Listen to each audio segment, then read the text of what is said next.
السلام عليكم. النهاردة إن شاء الله هنعمل الزبادي البلدي في البيت بطريقة سهلة جدا. تعالوا بقى نسمي الله ونشوف عملنا الجمال ده إزاي.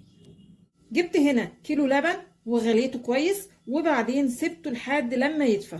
أنا مش عايزة اللبن يكون سخن، عايزاه مجرد إن هو يكون دافي، يعني لو حطيتي صباعك كده في اللبن تقدري تستحملي السخونة بتاعته. بعد كده هجيب كوباية زبادي حجم صغير وهفضيها في بولة. بعد كده هجيب كوباية الزبادي وافضل اقلب فيها كده لحد ما تتفتت كده معايا، وبعدين اضيف كوباية الزبادي للبن،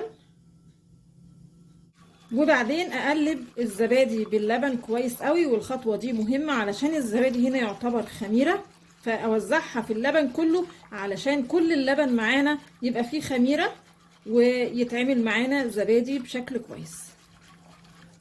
بعد كده هجيب الفخارات او الكوبايات الازاز، يعني النتيجة واحدة، واصب فيها بقى اللبن بالزبادي. اول ما ببتدي اعمل الزبادي بكون مشغلة فرن البوتاجاز.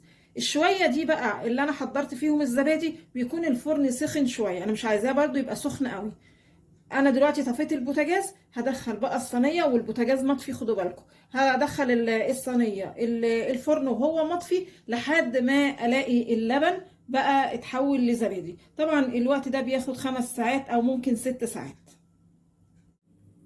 ودي النتيجة النهائية للزبادي. عايزة اقول لكم علشان نعمل زبادي تاني وما نشتريش، هي اول مرة بس بنشتري كوباية علشان تبقى معانا خميرة، لكن بعد كده بناخد كوباية بقى من الزبادي اللي احنا عملناه ده على جنب علشان بعد كده نعمل زبادي بالكوباية اللي احنا شلناها دي وما نشتريش تاني.